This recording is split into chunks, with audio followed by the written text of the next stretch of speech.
Assalamualaikum warahmatullahi wabarakatuh. Bismillahirrahmanirrahim. Alhamdulillahirabbil alamin wa bihi nasta'in ala umuri dunya waddin. Wassalatu wassalamu ala asrofil anbiya'i wal mursalin wa ala alihi wa sahbihi ajmain, amma ba'du. Yang saya hormati Ibu Haja Debibik Nabilatul Fauziah LCM selaku dosen mata kuliah studi hadis, serta teman-temanku semua yang saya sayangi dan saya banggakan. Yang pertama, mari kita memanjatkan puji syukur kehadirat Ilahi Robbi yang telah memberikan murahan rahmat, taufik, dan hidayahnya. Selanjutnya, sholawat serta salam tetap tercurahkan kepada Nabi akhir zaman, junjungan kita Nabi Agung Muhammad Sallallahu Alaihi Wasallam sebagai suri tauladan yang telah membawa kita dari zaman kebodohan ke dalam zaman yang penuh dengan ilmu pengetahuan seperti sekarang ini. Semoga kita semua merupakan umat Nabi yang kelak akan mendapatkan pertolongan dan syafaatnya di yaumul akhir. Amin. Perkenalkan, nama saya Kinanti Laras Prastiani dari Prodi Pendidikan Agama Islam, Fakultas Agama Islam, kelas 1D dengan nomor NPM 2110631110137. Perkenankan, saya berdiri di sini untuk menyampaikan penjelasan mengenai materi ilmu hadis riwayah dan diroyah serta sejarah perkembangannya. Sebelumnya, ada yang tahu nggak nih hadis itu apa? Ilmu hadis itu apa ya? Nah, betul.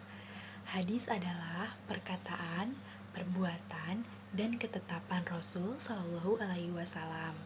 Hadis merupakan sumber syariat Islam kedua setelah Al-Quran. Oleh karena itu, mempelajari hadis-hadis Rasul Shallallahu Alaihi Wasallam merupakan kewajiban sebagaimana mempelajari Al-Quran.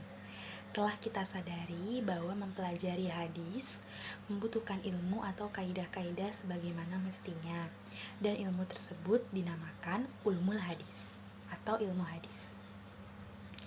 Ulumul hadis merupakan ilmu mulia yang merupakan kunci pokok untuk mempelajari hadis-hadis Nabi.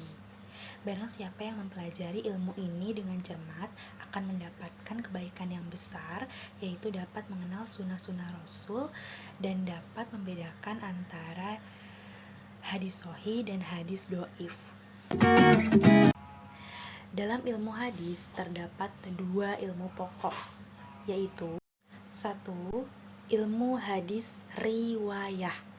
Menurut bahasa, riwayah berasal dari kata rawa, yarwi, riwayatan, yang berarti an-naql, perpindahan, az-zikr, penyebutan. Jadi, dapat disimpulkan bahwa ilmu hadis riwayah adalah ilmu yang mempelajari semua perkataan, perbuatan, takrir, dan tabiat Rasul Shallallahu Alaihi Wasallam, baik dari cara periwayatannya maupun cara pemeliharaannya. Objek kajian ilmu hadis riwayah adalah hadis Rasul Shallallahu Alaihi Wasallam dari segi periwayatan dan pemeliharaannya. Hal tersebut mencakup yang pertama ada cara periwayatan hadis, baik dari segi penerimaan maupun dari segi penyampaian dari seorang perawi ke perawi lain. Yang kedua, cara pemeliharaan hadis, yaitu dalam bentuk penghafalan, penulisan, dan pembukuannya. Sedangkan tujuan dan urgensi ilmu ini adalah pemeliharaan terhadap hadis Nabi Shallallahu Alaihi Wasallam agar tidak lenyap dan sia-sia, serta terhindar dari kekeliruan dan kesalahan dalam proses periwayatannya atau dalam penulisan dan pembukuannya. Ilmu hadis riwayah ini sudah ada sejak Nabi Shallallahu Alaihi Wasallam masih hidup, yaitu bersamaan dengan mulainya periwayatan hadis itu sendiri.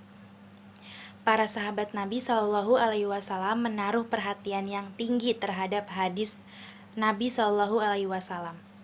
Mereka berupaya untuk memperoleh hadis-hadis Nabi Shallallahu Alaihi Wasallam dengan cara mendatangi majelis Rasul Shallallahu Alaihi Wasallam serta mendengar dan menyimak pesan atau nasihat yang disampaikan beliau.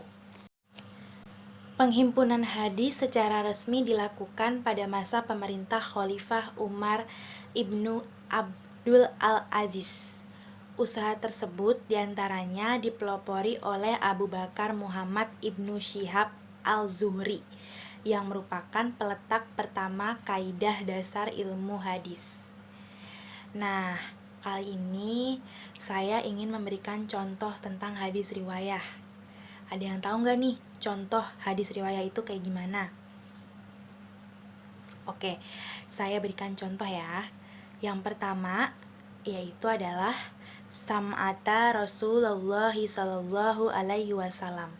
Saya mendengar Rasulullah sallallahu alaihi wasallam. Haddatsana Rasulullah sallallahu alaihi wasallam. Artinya, menceritakan kepadaku Rasulullah sallallahu alaihi wasallam. Contohnya adalah Auzubillahi minasyaitonirrajim. Bismillahirrahmanirrahim.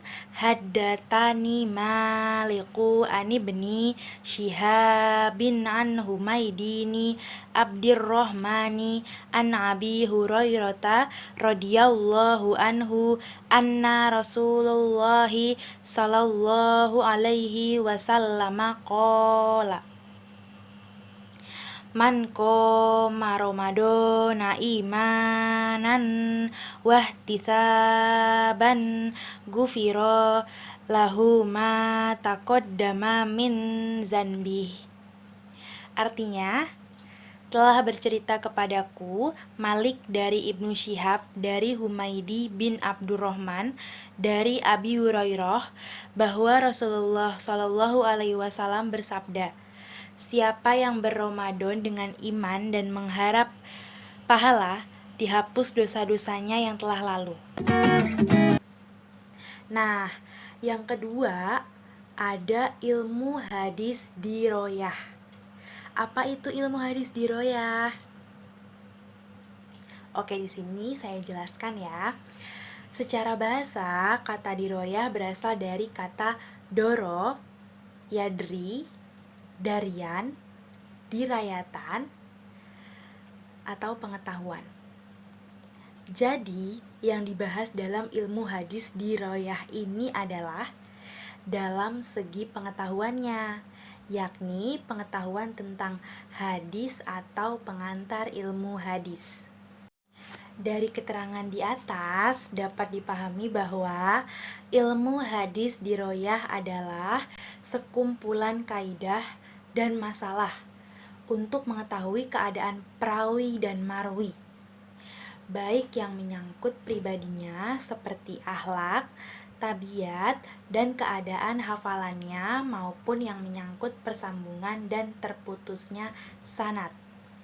Sedangkan keadaan marwi yaitu kesohihan dan kedoifan matan, serta dari segi lain yaitu diterima atau tidaknya suatu riwayat.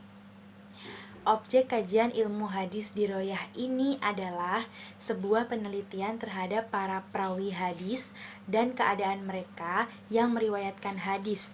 Begitu juga halnya dengan sanad dan matannya. Faedah mempelajari ilmu hadis diroyah adalah dapat mengetahui kualitas sebuah hadis, apakah dapat diterima atau ditolak, baik dilihat dari sudut sanad maupun matannya. Tujuan dan faedah mempelajari ilmu hadis diroyah atau ilmu mustolah hadis adalah untuk mengetahui manakah hadis sahih, manakah hadis hasan, dan manakah hadis doif. Kemudian ada pengambilan. Pengambilan ilmu hadis diroyah atau ilmu mustolah hadis adalah didasarkan pada hasil penelitian terhadap perilaku dan keadaan para perawi hadis. Nah, yang keenam ada perintis utamanya nih. Orang yang menyusun ilmu hadis diroyah atau ilmu mustolah hadis untuk pertama kalinya adalah Al-Qadli Abu Muhammad Al-Hasan bin Abdurrahman Ar-Ramah-Hurmuzi radhiyallahu anhu. Yang selanjutnya ada persoalan. Seperti halnya tujuan ilmu ini, yaitu menentukan manakah hadis sahih, hadis hasan, atau hadis doif, maka persoalan yang ditemui dalam disiplin ilmu ini adalah menentukan hadis sahih, sebab hadis sahih adalah hadis yang paling utama, dijadikan sebagai dasar dan dalil. Dengan mempelajari ilmu hadis diroyah ini, banyak sekali faedah yang diperoleh. Antara lain adalah yang pertama yaitu mengetahui pertumbuhan dan perkembangan hadis dari masa ke masa sejak masa Rasul Shallallahu Alaihi Wasallam sampai sekarang. Yang kedua, dapat mengetahui tokoh-tokoh dan usaha-usaha yang telah mereka lakukan dalam mengumpulkan, memelihara, dan meriwayatkan hadis. Yang ketiga, mengetahui kaidah-kaidah yang dipergunakan oleh para ulama dalam mengklasifikasikan hadis lebih lanjut. Yang keempat, dapat mengetahui istilah-istilah, nilai-nilai, dan kriteria-kriteria hadis sebagai pedoman dalam beristimbat. Oke, selanjutnya kita lanjut ke materi yang terakhir, yaitu sejarah perkembangan ilmu hadis. Nah, sebelumnya ada yang tahu nggak nih sejarah perkembangan ilmu hadis itu kayak gimana sih? Oke, sekarang saya jelasin dulu ya. Dalam tataran praktisnya, ilmu hadis sudah ada sejak periode awal Islam atau sejak periode Rasulullah Shallallahu Alaihi Wasallam. Paling tidak dalam arti dasar-dasarnya. Ilmu ini muncul bersamaan dengan mulainya periwayatan hadis yang disertai dengan tingginya perhatian dan selektivitas sahabat dalam menerima riwayat yang sampai kepada mereka. Berawal dengan cara yang sangat sederhana, ilmu ini berkembang sedemikian rupa seiring dengan perkembangannya masalah yang dihadapi. Pada akhirnya, ilmu ini melahirkan berbagai cabang ilmu dengan metodologi pembahasan yang cukup rumit. Pada periode Rasulullah Shallallahu Alaihi Wasallam, kritik atau penelitian terhadap suatu riwayat atau hadis yang menjadi cikal bakal ilmu hadis, terutama hadis dirayah, dilakukan dengan cara yang sederhana. Apabila seorang sahabat ragu-ragu menerima suatu riwayat dari sahabat lainnya, ia segera menemui Rasulullah Shallallahu Alaihi Wasallam atau sahabat lain yang dapat dipercaya untuk mengonfirmasikannya. Setelah itu, barulah ia menerima dan mengamalkan hadis tersebut.